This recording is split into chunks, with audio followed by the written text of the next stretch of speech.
नमस्कार मंडळी, स्वागत आहे तुमचं माझ्या स्वामीमय जीवन या भक्तीच्या प्रवासात। आज आपण एक अतिशय पवित्र विषय घेऊन आलो आहोत। देवाजवळ दिवा का लावावा? दिवा लावणं ही एक साधी कृती असली तरी त्यामागे एक गूढ आध्यात्मिक शक्ती आहे। आपण रोज देवासमोर दिवा लावतो, पण कधी विचार केला आहे का लावतो? यामागे काय अर्थ आहे? आज तुम्हाला दिवा लावण्यामागचं आध्यात्मिक, मानसिक आणि वैज्ञानिक महत्त्व समजणार आहे। तर हा व्हिडिओ अगदी शेवटपर्यंत नक्की पहा, कारण तुम्हाला तुमच्या सगळ्या प्रश्नांची उत्तरं मिळणार आहेत। चला तर व्हिडिओला सुरू करूयात। तर सर्वात प्रथम आपण आध्यात्मिक महत्त्व पाहणार आहोत। दिवा म्हणजे प्रकाश, दिवा म्हणजे ज्ञान, दिवा म्हणजे ईश्वराशी जोडणारा एक पूल।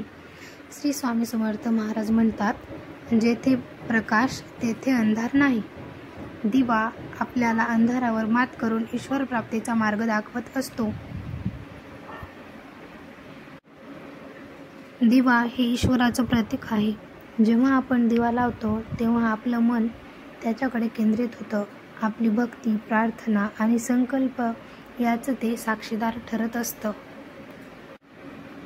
आपल्याला आपल्या प्रार्थनेला एक दृढ रूप मिळत असतं। दिवा साक्षी ठेवून आपण संकल्प करत असतो, प्रार्थना करत असतो।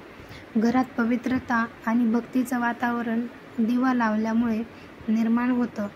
श्रीमद भगवद्गीतेत श्रीकृष्ण म्हणतात, दीपेन आवृतम ज्ञानम, म्हणजेच जसं दीप अंधार घालवतो तसं ज्ञान अज्ञानही दूर करत असतं।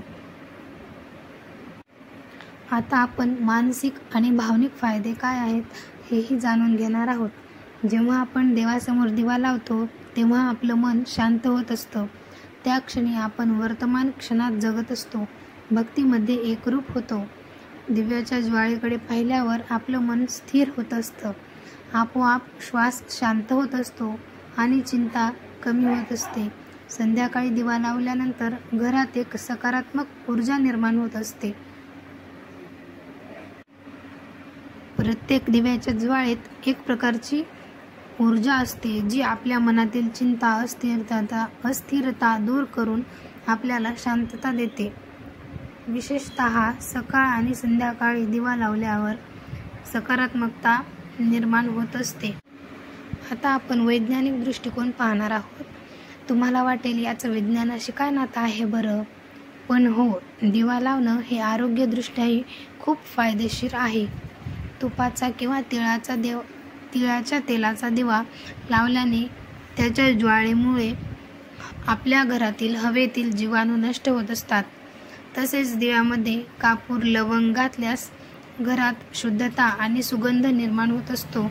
तर त्यामुळे ज्यावेळी आपण दिवा लावतो, सकाळ असो किंवा संध्याकाळी, त्या दिव्यामध्ये कापूर आणि लवंगा दोन्हीही घाला आणि दिवा लावा। घरात उष्णता निर्माण होते, जे थंड हवामानात फायदेशीर असतं।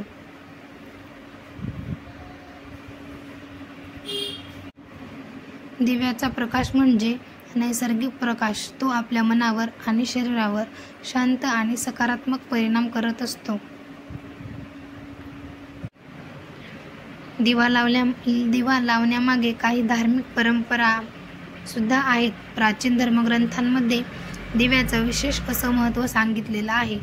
दीपम ज्योतिर्नमस्तुते हा श्लोक दिवा लावताना म्हटला जातो।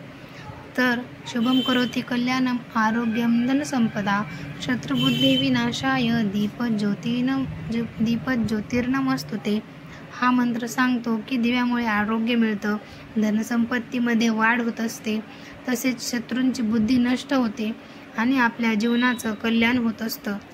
त्यामुळे दिवा लावताना हा मंत्र अवश्य म्हणा। तसेच दिवा लावताना काही आपल्याला नियम पाळायचे आहेत किंवा काही गोष्टी लक्षात ठेवाव्या लागतात। तर नेहमी सकाळी आणि संध्याकाळी दिवा लावावा। दररोज दिवा पूर्व किंवा उत्तर दिशेला तोंड करून ठेवा। तूप किंवा तीळ तेल किंवा सरसोचं तेल दिव्याला अवश्य वापरा। दिव्याजवळ कापूर, लवंगा, गंध घालू शकता. तसेच दिवा विझू नये किंवा शांत होऊ नये याची आपल्याला काळजी घ्यायची आहे. तो अखंड तेवत ठेवण्याचा प्रयत्न, म्हणजेच तो सतत 24 तास तेवत राहावा असा प्रयत्न आपल्याला करायचा आहे. आई संध्याकाळी दिवा लावत असते आणि त्या दिव्याच्या प्रकाशात आपलं संपूर्ण घर जणू पवित्र वाटत असायचं पूर्वी. तर त्या दिव्याशी संवाद साधणं हेच आपलं देवाशी नातं जवळचं होत असायचं. आजही दिवा लावताना शुभम करोती म्हणणं, तो क्षण जपणं ही एक आध्यात्मिक साधना आहे. तर मी दररोज संध्याकाळी तुळशीजवळ दिवा लावता वेळेस शुभम करोती कल्याण महामंत्र मी दररोज म्हणत असते. तर तुम्ही म्हणता की नाही हे मला कमेंटमध्ये नक्की सांगा. तसेच दिवा फक्त देवासाठी नसतो, तो आपल्यासाठीही असतो. तो आपल्याला आठवण करून देत असतो की आपण कितीही संकटात असलो तरी एक ज्योत आपल्यासाठी तेवत असते, ती म्हणजे ईश्वराची कृपा. म्हणूनच रोज दिवा लावा, फक्त हातांनी नाही तर श्रद्धा आणि भक्तीने. तो दिवा तुमचं जीवन उजळवेल आणि संकट दूर करेल. तसेच आपल्या मनामध्ये दिव्य शांती निर्माण करेल. म्हणूनच मंडळी, दररोज देवाजवळ दिवा लावा, फक्त प्रकाशासाठी नाही तर आध्यात्मिक किंवा आत्मिक समाधानासाठी. आपल्या स्वामीमय जीवनात हा दिवा कायम तेवत राहो. तर व्हिडिओ आवडल्यास व्हिडिओला लाईक करा, शेअर करा आणि चॅनलवर नवीन असाल तर चॅनलला प्लीज सबस्क्राईब करा.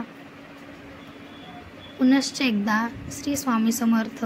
जय जय स्वामी समर्थ. भेटूयात पुढील एका नवीन आणि माहितीपूर्ण व्हिडिओसोबत. तोपर्यंत श्री स्वामी समर्थ.